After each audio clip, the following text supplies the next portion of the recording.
Tabii 1 Ekim'de Devlet Bahçeli'nin DEM Parti sıralarına gitmesiyle başladı. Daha sonra tabii 27 Şubat'ta Önder Apo'nun yaptığı çağrı vardı. Aslında bu süreci öncülük eden, inisiyatif alan da Önder Apo ki şimdiye kadar gelinen noktayı atılan adımlara baktığımızda da bunu görebiliyoruz. Sen neler söylemek istersin? Bugün Meclis Komisyonu'nun başkanının yaptığı komisyonda açılış konuşmasında yaptığı konuşmada önemli vurgular da vardı. Diğer üyelerin de yaptığı konuşmada önemli vurgular vardı. Sen ne düşünüyorsun bu komisyonun rolü, sorumluluğu, ilk elden yapması gerekenler nelerdir? Evet, Evalu, sorunun cevabına geçmeden önce size başta belirttiniz. 2 gün önce 11.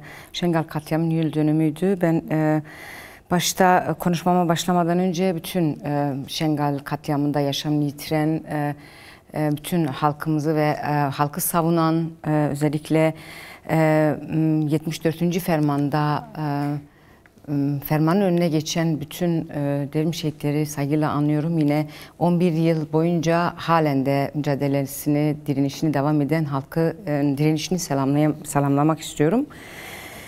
Aslında 1 Ekim'le başlayan süreç 52 yıllık PKK hareketinin, özgürlük hareketinin varlık mücadelesinin bir sonucu olarak, evet, 1 Ekim'de Devlet Bahçeli'nin DEM Partisi'nin grubunun yanına giderek bir sürecin kapısını araladığını ifade ediyoruz. Bu süreci böyle tanımlıyor Kürt halkı, Kürt halk önderi, yine Kürt hareketi, özgürlük hareketi bunu böyle tanımlıyor.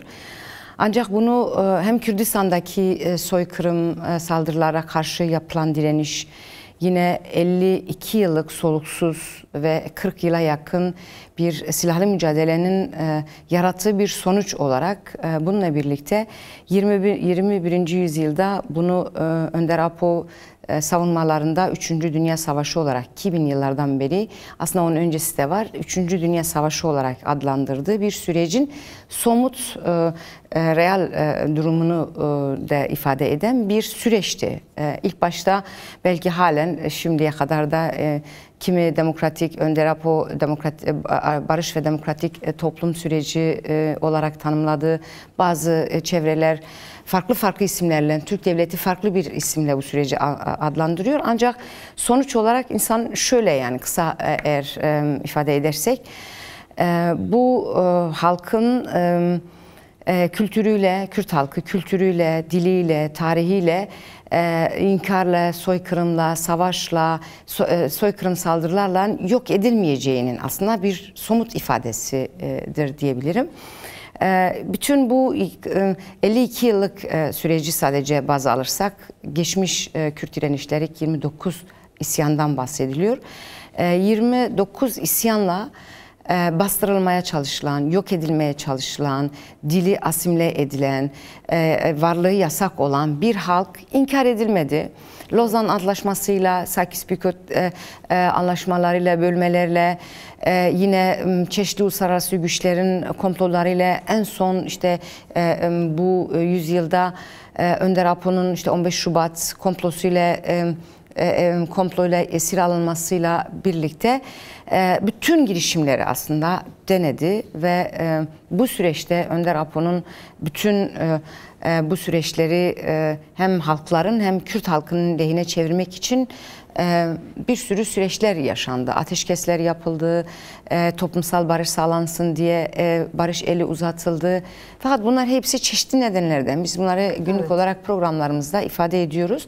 Bütün bunlar birçok kez ben bir muhatap arıyorum dedi. En son 2019'da avukatlarıyla yaptığı görüşmede de söylemişti. Yani bir haftada Kürt sorunu çözebileceğini söylemişti ve her defasında bir muhatap aradığında belirtmişti. Buyur. Evet, yani görüşme, bu son heyet görüşmelerinden de bunu ifade ediyor aslında Önder Apo. Bahçeli el uzatınca ben bunu bir tarihi inisiyatif olarak gördüm ve inisiyatif kullandım diyor. Şu an bu inisiyatifi Devlet Bahçeli'nin el uzatmasıyla birlikte, yani DEM Parti'den aslında kardeşlik ve barış eli olarak ifade edildi. O zaman herkes belki de Devlet Bahçeli'den böyle bir hareketin olması hepimizde şok yarattı. Çünkü hepimiz hani Önder Apo'nun esir alınmasından sonraki tutumunu ve aslında o süreçten çok kısa bir süre önce de yaptığı açıklamalarla hepimizi aslında şok eden ve Önder Apo'nun da dediği gibi hem devlet bekasının aslında kaygısını taşıyan bir Türk milliyetçisi ve yurtseveri olarak ifade ediyor Önder Apo. Görüşme notlarında yine Özgürlük Manifestosu'nda bunu böyle ifade ediyor. Onun gibi yani Devlet Bahçeli gibi derin devlet ve devletin hani beyni diyebileceğimiz devleti temsil eden bir kişi olmasından kaynaklı Önder Apo aslında 52 yıllık mücadelesinde sürekli bir muhatap arayışını da aslında onu bir somut ifadesi olarak değerlendirdi ve bugün eğer komisyonu tartışıyorsak bu neredeyse 10 aylık bir süre aslında ortaya çıkan bir sonuç. Ben bu sonucu olumlu olarak değerlendiriyorum. Yani bu komisyon evet biraz önce Sayın Halide de bahsetti. Bir komisyon bir sorumluluk alıyor. Tabii bu komisyon her şey değil. Evet. Bu sürecin başarıya evrilmesi, toplumsal barışın sağlanması, geçmişle yüzleşmesi bu tek komisyonun veya birkaç kişinin yapabileceği bir şey değil. Toplumun her kesimine roller düşüyor ama özelde burada meclise rol düşüyor. Yani komisyon yasal zeminini nasıl oturtacak? Bu aslında sadece 50 yıllık Kürt hareketinin süreciyle de ele alan bir sorun olarak ele almamak gerekiyor. Bunun geçmişi de var. Yani eğer 29 isyandan bahsediyorsak çok köklü bir yüzleşmeye ihtiyaç var. Bu Önder Apo bir heyet görüşmesinde diyor bütün köprüleri yıka yıka bizim bu süreci ilerletmemiz gerekiyor. Çünkü o kadar duvarlar örüldü, o kadar köprüler yapıldı, o kadar yasaklar oldu, o kadar tartışılması, yüzleşilmesi gereken çok şey var ki bunlar birkaç ayda ele alınacak sorunlar değil. Belki bu komisyon bazı süreçlerin önünü açabilir, yasal zemin oluşturabilir. Çünkü geçmiş deneyimler de var. Yani biz 2013 ile 2015 sürecinin en yakın tanıklarıyız. An be an haberlerimizde, programlarımızda bunları işledik.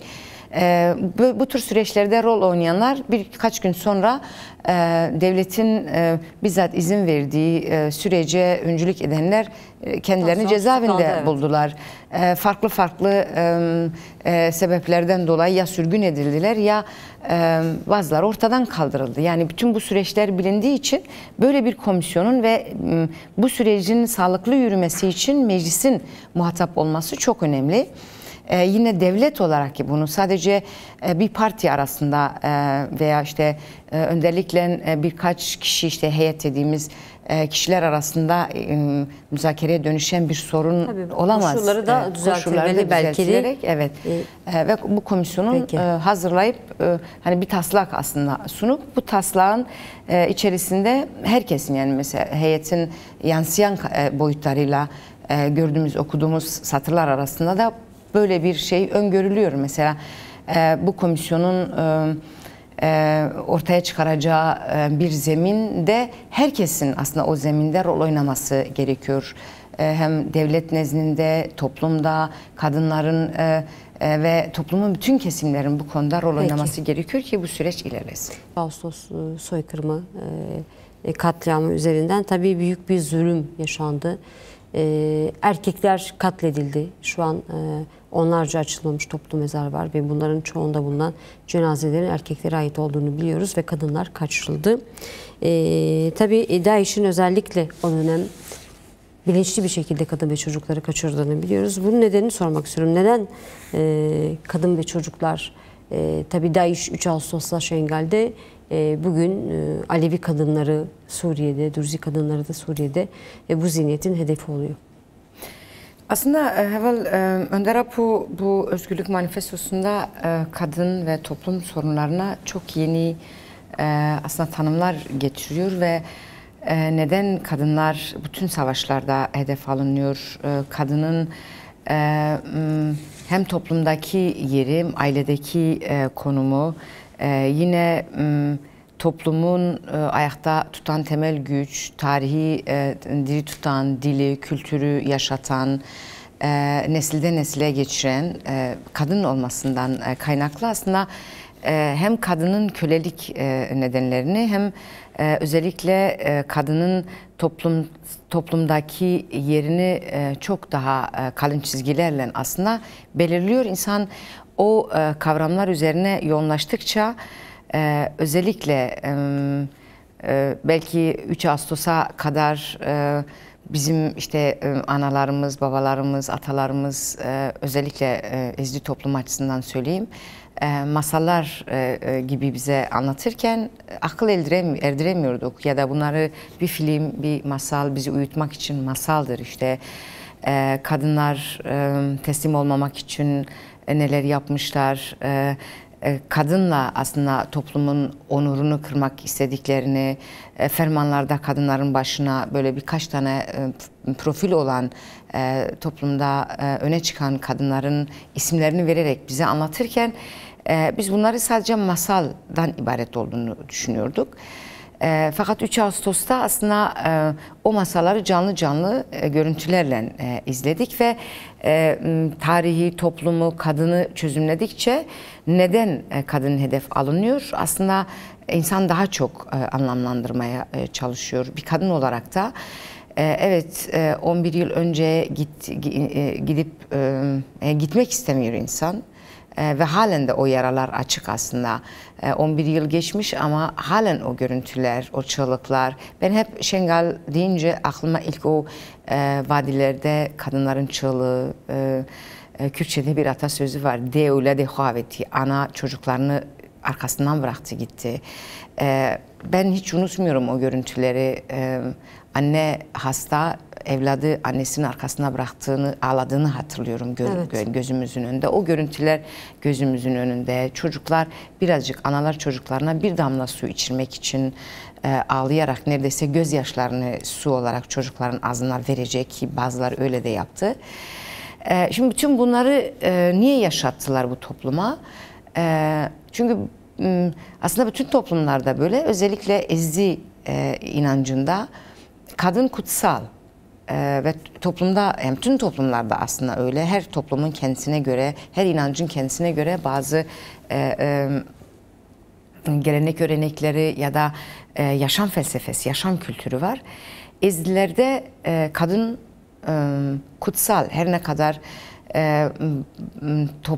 toplumların birbirlerinden etkilenmesiyle birlikte yabancılaşma durumları yaşanmışsa da ama toplumu, inancı bu düzeye getiren, dili koruyan, ağıtlarla, türkülerle, konuşarak, yaşatarak, yaşayarak bu kültürü yaşatan biri olmasından ya da kadın olmasından kaynaklı hedef alındı. Bir de toplumsal olarak düşündüğümüzde biz hani toplum olarak, Kürt toplumu olarak da kadını, hani kadın aslında, hani biz belki bazen kadınlar olarak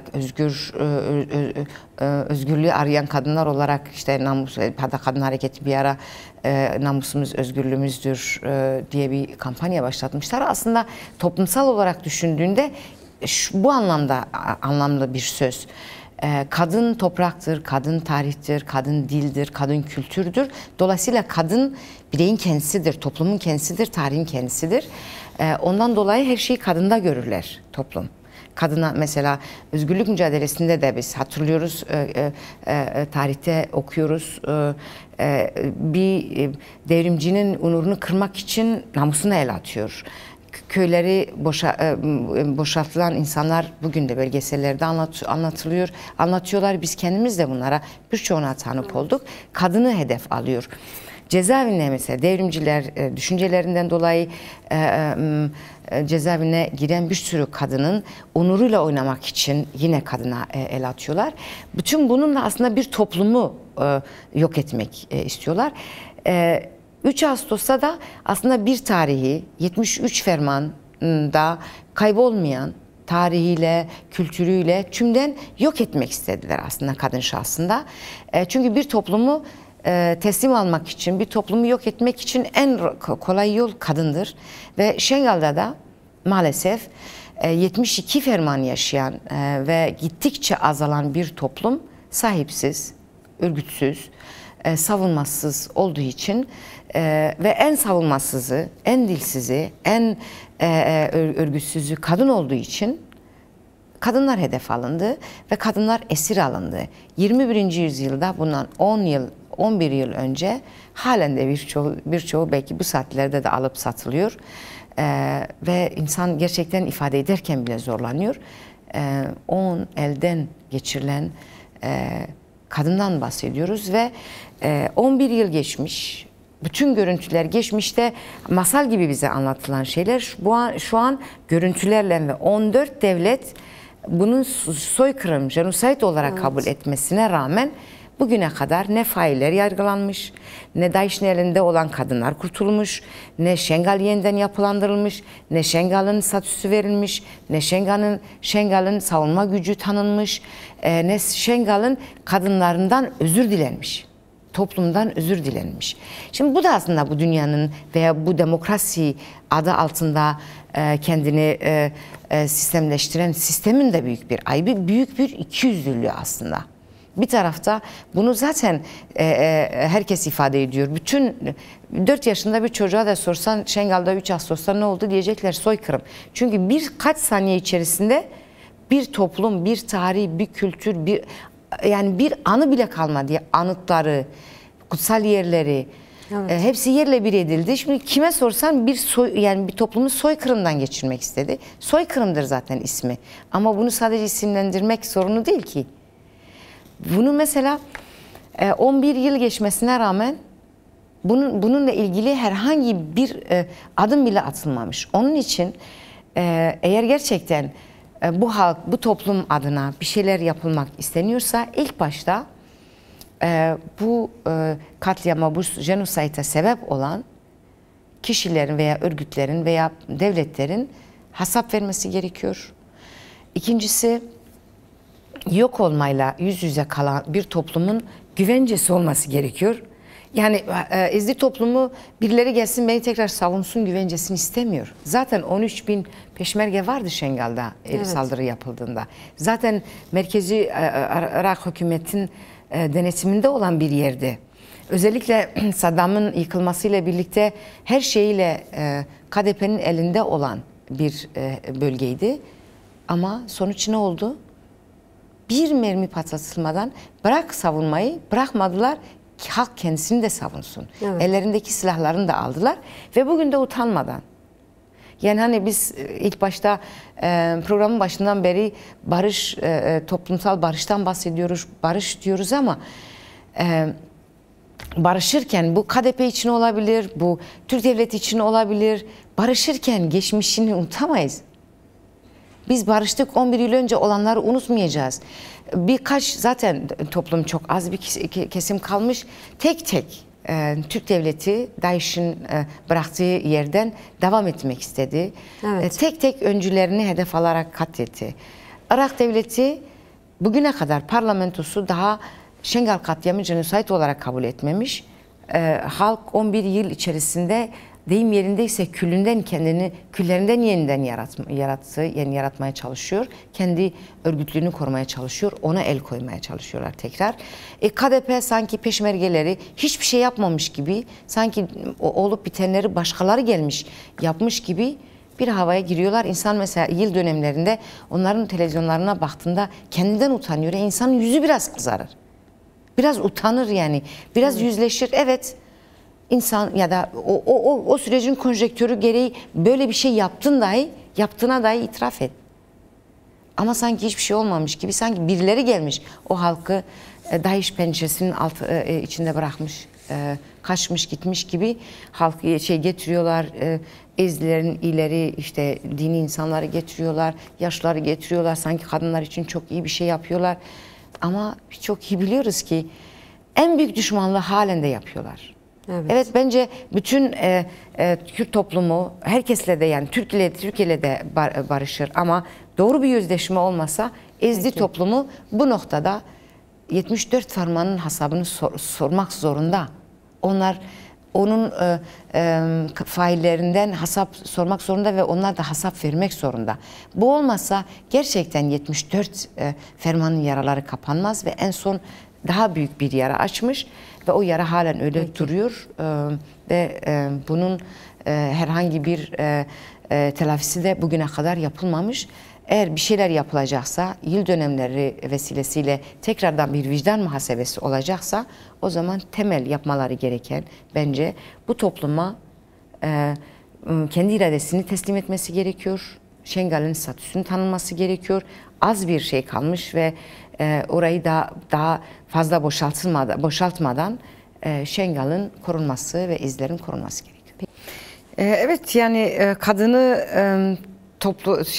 tarihte yok etmek isteyen bir egemen zihniyetten kadını özgürleştirin, kadına yapılanların hesabını sorun demek de bence kendini kandırmadır. Çünkü zaten yapan kendisidir. Sen ondan bir şey bekleyemezsin. Ben şeyi de söylemek istiyorum. Yani aslında parça parça sistem eğer yargılamayı, işte DAEŞ'i bunu gündemine alırsa, o zaman bunu yaratan, hani bu DAEŞ'i yaratan, bu El-Nusra'yı yaratan, El-Kaide'yi yaratan, Taliban'ı yaratan, silahlan destekleyenin arkasında kim olduğunu, bugün iktidara getirdiği kim olduğunu da ortaya çıkar. Dolayısıyla böyle bir yaş tahtaya basmazlar, yani bu çok net. Mesela DAEŞ'i Almanya, Rojbin söyledi, yargılıyor. Aslında DAEŞ'i yargılamıyor. Şahsileştirerek yargılıyor. Mesela Almanya'da 3-4 tane dava var, biliyorum. Ben yakından takip ediyorum. Nasıl yapıyorlar? Bir tane DAEŞ'çidir, 4 yaşında bir kızı, yani bir toplumun dramını, bir ezdi kızı öldürdüğü için, işte güneşte bıraktığı için, birini bilmem ne yaptığı için, işte işkence yaptığı için yapıyor. Yani bireyselleştirerek bu biçimiyle aslında kandırmaya çalışıyor diyeyim, ama bu toplum, bu kadınlar kanmaz buna, yani bunun bilincinde, farkında. Onun için zaten böyle bir şey yapmaları mümkün değil. Yani burada evet, özellikle Kürt kadın hareketinin öncülüğünde gelişen aslında çok ciddi bir düzeyde var. Hem örgütlü bir güç, hem bilinçli bir güç ve artık aslında sistemin gözünü korkutan bir şey mesela. Evet, kadınlar kırıma uğruyor, evet kadınlar öldürülüyor, ama kadınlar buna karşı çok ciddi bir mücadele de yürütüyor. Mesela Dürzi kadınların katledilmesi eskiden, biliyoruz, yıllardır basın alanında çalışıyoruz. Bu kadar kadınların gündeminde olan bir durum değildi. Bugün bütün kadınların gündeminde. Rojbin dedi ya, NADA konferansında bizim bütün kadınların sorunları birdir. Biz işte hatırlarsan Berlin'de bir konferans oldu. Evet. 41 ülkede 6 kıtadan kadınlar gelmişti.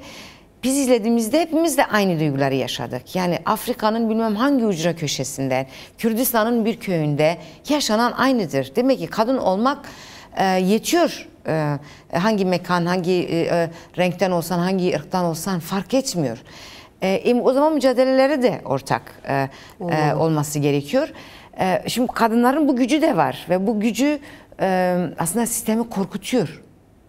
Evet, İstanbul Sözleşmesi iptal edildi ama kadınlar durmadı. Evet, kadınlar katledildi ama kadınlar hiç durmadı. Ve kadınlar ses çıkarttıkça aslında bunlar geri adım atmak zorunda. Biz ilk başlarken ne dedik? Eğer Türk devleti, bak, bilinmeyen dil olarak, ana dil, dünya ana dilde Kürtçe Cejna Zman Pirozbe dedikleri için düğmeye basıp bilinmeyen dil diyen bir meclis bugün Kürt sorununu tartışıyor ve artık yavaş yavaş yüzleşiyorlar. Düne kadar işte Kurt bilmem ne diyen, bugün vay biz Kürtlere hakaret ettik, empati kuralım, bilmem ne yapalım diyen noktaya gelindi. Bu nasıl geldi? Evet, büyük bedeller ödendi. Evet, çok biz 45 bin şehitten bahsediyoruz. Biz yıkılan binlerce köyden bahsediyoruz. Biz sürgün edilen milyonlarca insandan bahsediyoruz. Bütün bu bedellerin sonucu olarak bugün Türkiye'de mecliste Kürt-Türk kardeşliği tartışılıyor. Bugün Kürt sorunu var ve bugün meclis ne diyor? Komisyon ne diyor? Türkiye'de hangi dinden, hangi ırktan, hangi milletten olursan ol kendini ayrı görmeyeceksin. Ama ben bir Ezdi olarak annemin kimliğinde gayrimüslimim, babamkinde Müslüman yazılıyor. Neneminkinde X işareti yazılıyor. Benim dinim yok. Şimdi sen bunu görmeden ben nasıl bir insandım, kendi ana dilimi konuşamadım, kendi kültürümü yaşatamadım. Ben hani belki biz çok hatırlamıyoruz ama ben çevremden de biliyorum. Eziler olarak hiç Türkiye'de, Kuzey Kürdistan'da bayramımızın hangi gün olduğunu, ne zaman bayramımız olduğunu bilmiyorduk. Çünkü korkuyorduk. Çünkü o zaman kendi bayramımızı kutladığımızda ezdi olduğumuz anlaşılırdı ve taşlanırdık biz. Şimdi bu zihniyetten, evet bu zihniyetten bu noktaya geldik. Ama nasıl geldik buraya? 74 Eziler 74 ferman yaşayarak buraya geldi. Kürtler 29 isyan yaşayarak buraya geldi. Kadınlar bedel ödeye halen de ödeyerek bu noktaya geldi. Evet şu an eşit mesela. Komisyonda baktık değil mi? DEM Parti'den 4 kişi var, 2 kadın 2 erkek. Silahları gömme töreninde 30 kişi silah yaktı. 15'i kadın, 15'i erkek. Eş başkanlar biri erkek, biri kadın. Bütün toplumda artık eşit düzeye gelmiş. Şimdi örgütleme olarak da, düzey olarak da, bilinç olarak da o eşitliği sağlamamız gerekiyor. Bu eşitliği sağlarsak kadınlar her tarafta, sadece Kürt kadınları söylemiyorum, Türk kadınları da, bütün kadınlar bu noktada buna karşı, bu zihniyete karşı birlik olursa, evet biz Talibanlara da baş ederiz. DAEŞ'leri nasıl işte kadınlar beni öldürmesin ben cehenneme giderim korkusunu YPJ, YJŞ savaşçıları onlarda nasıl öyle bir korku yarattı ve korku rüyalar olmuştu. Biz bu sistemin de korku rüyası olabiliriz kadınlar olarak ve kadınların gücü var çünkü eğer bütün bu bahsettiğimiz değerleri taşıyan bir kadınsa evet toplumu da barıştıracak.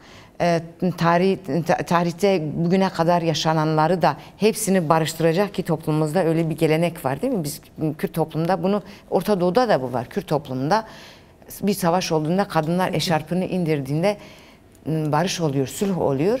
Kadınlar ama o geleneksel anlamda sadece değil, bilinçli olarak iradesini beyan ederek eğer HTŞ şeyde resmileşecek de kadınları görmeden, elini kadından çekerek bir iktidar olamaz.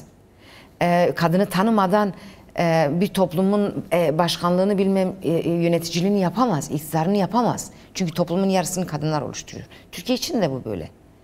Yani eğer Türkiye'de toplumsal bir barış olacaksa o zaman ilk başta bu sistemin kadınla barışması gerekiyor.